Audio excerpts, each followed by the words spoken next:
क्या कभी आपने स्टॉक मार्केट में पैसे लगाने के बारे में सोचा है, लेकिन ज्यादा नॉलेज ना होने के कारण आपने रिस्क ही नहीं लिया? लेकिन अगर मैं आपको कहूं कि इन्वेस्टमेंट की कोई भी नॉलेज के बिना भी आप बहुत सेफली अपने पैसे को इन्वेस्ट कर सकते हैं और साथ ही साथ बहुत सारे पैसे भी कमा सकते हैं आराम से। सारी स्ट्रैटेजीज जानने के लिए इस वीडियो को बिल्कुल एंड तक देखिए, ये सभी के लिए बहुत हेल्पफुल होने वाला है। तो नमस्ते दोस्तों, आप सभी का स्वागत है बुक पिलो यूट्यूब चैनल पर, जहां पर हर संडे आपको मिलते हैं हाई क्वालिटी बुक समरी। आज के इस वीडियो में मैं आपके साथ वो सारी इंपॉर्टेंट लेसन जो मैंने द इंटेलिजेंट इन्वेस्टर बुक से सीखी है वो आपके साथ शेयर करने वाला हूँ। वैसे ये बुक पब्लिश हुआ था 1949 में, तब से लेकर बहुत बार इस बुक को अपडेट किया गया है। इसके लेटेस्ट एडिशन भी आए हैं बिना बेंजामिन ग्राहम के की टीचिंग मेथड को चेंज किए। और इस बुक का जो सबसे इम्पोर्टेंट लेसन है यानी वैल्यू इन्वेस्टिंग, जो कि हर उस व्यक्ति के लिए काम आने वाला है जिसको पैसों में इंटरेस्ट है मेरी तरह।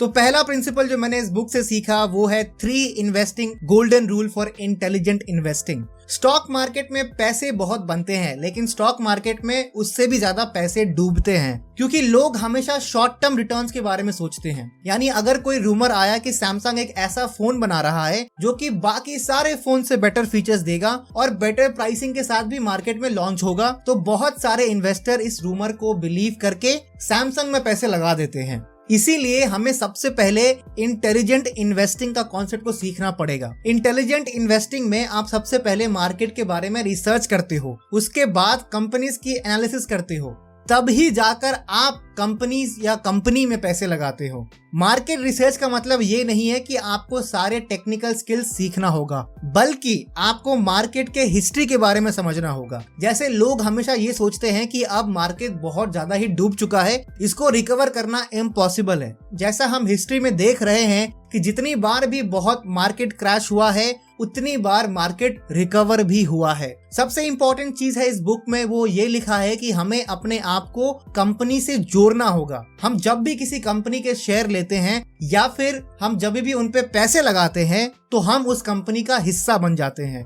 हमें किसी कंपनी के शेयर सिर्फ इसीलिए नहीं लेने चाहिए क्योंकि वो बस आपको पैसे बना के देगी, बल्कि आपको उस कंपनी या कंपनीज में पैसे लगाना चाहिए जिसके विजन, प्रोडक्ट्स और सर्विसेज आपके विजन से मैच करता हो और आप एज अ कस्टमर वैसे कंपनीज के प्रोडक्ट यूज भी करना चाहते हो। हमेशा महंगा शेयर लेना ही समझदारी नहीं है। कभी कभी जिस शेयर को हम इग्नोर करते हैं वही एक रेगुलर इनकम भी जनरेट करता है। 3 गोल्डन रूल ऑफ इन्वेस्टिंग का पहला रूल है invest for long term, not for short term returns. एक इंटेलिजेंट इन्वेस्टर हमेशा लॉन्ग टर्म इन्वेस्टमेंट के बारे में सोचता है। उन्हें अपने रिटर्न्स को यानी अपने पैसे को मार्केट के भरोसे पर नहीं छोड़ना है। जैसे ही एक स्टॉक का मार्केट वैल्यू कम होता है तो आप उसे बेचना शुरू कर देते हो, लेकिन यहाँ पे एक इंटेलिजेंट इन्वेस्टर जब एक कंपनी की मार्केट वैल्यू कम होती है तो उस कंपनी पे इन्वेस्ट करना शुरू करता है, अगर कंपनी के टीम और मैनेजमेंट सच में विजनरी है तो।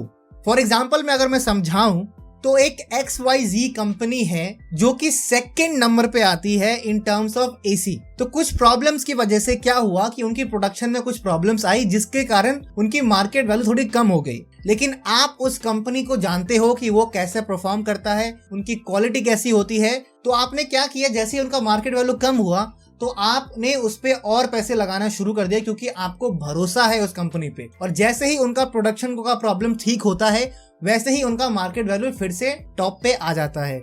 इसीलिए इंटेलिजेंट इन्वेस्टर घबराते नहीं है, वो हमेशा लॉन्ग टर्म के बारे में सोचते हैं। दूसरा गोल्डन रूल है इंटेलिजेंट इन्वेस्टमेंट की diversify your income to avoid massive losses. यानी एक इंटेलिजेंट इन्वेस्टर हमेशा मल्टीपल कंपनीज में पैसे लगाता है। इससे अगर कुछ कंपनीज अगर अच्छा परफॉर्म ना भी करे तो बाकी सारे कंपनीज के प्रॉफिट से बैलेंस बना रहे। वही एक स्पेक्युलेटर इन्वेस्टर आंखें बंद करके 2-3 कंपनीज में अपने बहुत सारे पैसे लगा देता है, जिससे कि अगर वो कंपनीज अच्छा परफॉर्म ना करे या फिर कुछ प्रॉब्लम्स आए उन कंपनी में तो इनको काफी बड़ा नुकसान फेस करना पड़ता है। तीसरा रूल है इंटेलिजेंट इन्वेस्टमेंट की don't have super high expectations, focus on regular and safe returns. एक इंटेलिजेंट इन्वेस्टर कभी भी ये नहीं एक्सपेक्ट करता है कि उसे 30 से 40% का एनुअल रिटर्न आने वाला है, बल्कि उसे वैसे एक्सपेक्टेशंस रखना चाहिए जिससे कि उसकी नीड पूरी हो सके और रेगुलर और सेफली पैसे आते रहे, चाहे थोड़ा कम ही क्यों ना हो सकता है कि फाइनेंशियल गुरु इसको नहीं मानना चाहे, लेकिन एक आम आदमी को उनसे compete भी नहीं करना चाहिए, क्योंकि उनका मेन काम ही है स्टॉक मार्केट की एनालिसिस करना, उन पे पैसे लगाना। लेकिन जो एक एवरेज बंदा है जिसके पास एक जॉब है, एक छोटी सी बिजनेस है, उसके पास उतना समय नहीं है कि वो एवरीडे बस स्टॉक मार्केट के बारे में रिसर्च करे, पढ़े और कंपनीज की एनालिसिस करे। इसीलिए एक इंटेलिजेंट इन्वेस्टर मार्केट के नीचे होने से डरता नहीं है। उनको पता है कि मैंने जो कंपनी को चूज कर लिया है ये बेहतर परफॉर्म जरूर करेगा। तो इस प्रिंसिपल से मैंने ये सीखा कि हम सभी को पहले कंपनीज की एनालिसिस करना चाहिए, उसके बाद ही पैसे लगाना चाहिए। और हमेशा लॉन्ग टर्म रिटर्न्स के बारे में सोचना बेटर है शॉर्ट टर्म रिटर्न से। कभी भी एक या दो कंपनीज में अपने सारे बड़े कैपिटल नहीं लगाने हैं, बल्कि 10-12 कंपनीज में थोड़े थोड़े पैसे लगाने हैं और हमेशा रेगुलर और सेफ रिटर्न पे फोकस करना चाहिए, जिससे कि कभी भी आपको लॉस ना हो। दूसरा प्रिंसिपल जो मैंने इस बुक से सीखा वो है defensive investor and enterprise investor. अगर आप इन्वेस्टमेंट और स्टॉक मार्केट की दुनिया में आना चाहते हो तो आप अपना सेल्फ एनालिसिस करना है। आपकी पर्सनालिटी कैसी है उस हिसाब से ही आपको गोल सेट करना चाहिए, जिससे कि आपको अननेसेसरी आपके एक्सपेक्टेशंस ना हो जाए। ऑथर कहते हैं ये दो तरीके के इन्वेस्टर होते हैं, पहला डिफेंसिव इन्वेस्टर और दूसरा इंटरप्राइजिंग इन्वेस्टर। डिफेंसिव इन्वेस्टर की पर्सनालिटी बहुत ज्यादा रिस्क लेना पसंद नहीं करती, उनको बहुत सेफ खेलना होता है लाइफ में, उनको अपने पैसे बहुत प्यारे होते हैं और मैक्सिमम लोग डिफेंसिव इन्वेस्टर ही होते हैं। तो अगर आपकी पर्सनालिटी थोड़ी डिफेंसिव इन्वेस्टर से मैच करती है तो आपको कोशिश ये करना है कि अपने इन्वेस्टमेंट को दो हिस्से में बांट देना है, जहां पर 70% पैसे आपको फिक्स्ड और सेफ बॉन्ड पे लगाने हैं, जैसे कि फिक्स्ड डिपॉजिट, पीपीएफ या पोस्ट ऑफिस में डिपॉजिट, और बाकी के जो 30% है उसे आपको थोड़े रिस्क वाले स्टॉक्स में पैसे लगाने हैं, जिससे कि आपको रिटर्न अच्छा मिले। जैसे ही आपने अपने रिसर्च से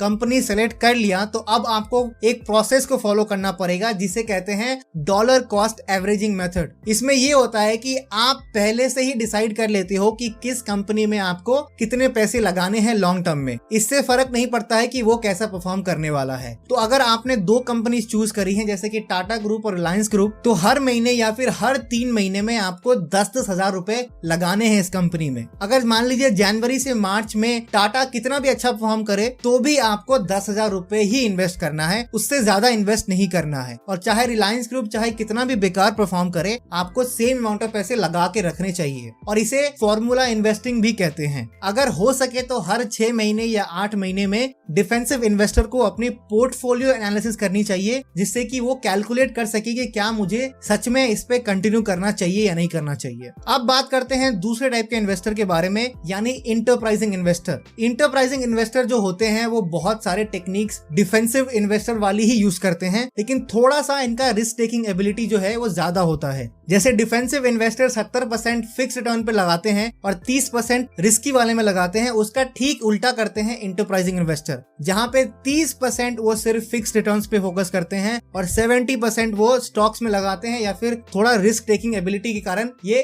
थोड़े रिस्की स्टॉक्स भी खरीदते हैं। हो सकता है कि बहुतों को ये वीडियो देखकर मोटिवेशन आया हो कि मुझे भी इंटरप्राइजिंग इन्वेस्टर बनना है, जहां पर मुझे थोड़ा रिस्क से खेलना है। लेकिन ऑथर ये कहते हैं कि आपको इस लाइन में आने से पहले आपको 1 से 1.5 साल तक आपको रेगुलर स्टॉक के बारे में थोड़ा बहुत नॉलेज गेन करना पड़ेगा। आपको बहुत ही थोड़ा इन्वेस्ट एवरीडे करना पड़ेगा, जिससे कि आपको एक्सपीरियंस हो कि कैसे मार्केट काम करता है, कितने रिटर्न्स मुझे एक्सपेक्ट करने चाहिए या नहीं। अगर आप कोई वीडियो देख के बोलोगे मुझे 300% रिटर्न्स चाहिए, तो जैसे ही आप 1-1.5 साल इसमें बिताते हो तो आपको पता लग जाता है कि 300% या 400% तो एक बस सपना है। अगर मैक्सिमम 15 से 20% भी आ गए तो बहुत है भाई, बहुत ज्यादा है। इसको करने के लिए आजकल बहुत सारे आपको एप्लीकेशन भी मिल जाएंगे प्ले स्टोर में, जहां पे आप अपना फ्री डीमैट अकाउंट बना सकते हो। ये मैं आपको रिकमेंड भी करूंगा कि आप कोई ना कोई एप्लीकेशन से अपना डीमैट अकाउंट जरूर ओपन करा लीजिए, और साथ ही साथ कोशिश करिए कि थोड़ा इन्वेस्टमेंट आप करें 1-1.5 साल के लिए, जिससे कि आपको नॉलेज हो और आप एक्सपीरियंस भी गेन कर लो।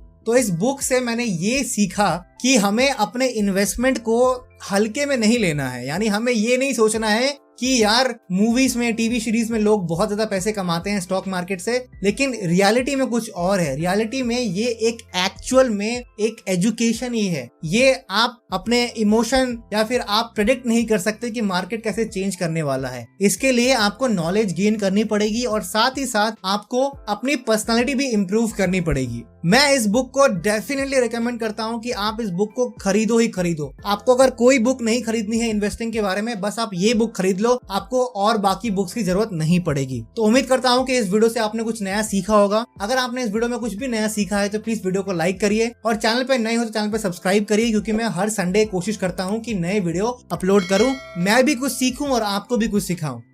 तो मैं मिलूंगा आपसे नेक्स्ट वीडियो में, तब तक के लिए कीप रीडिंग, कीप ग्रोइंग।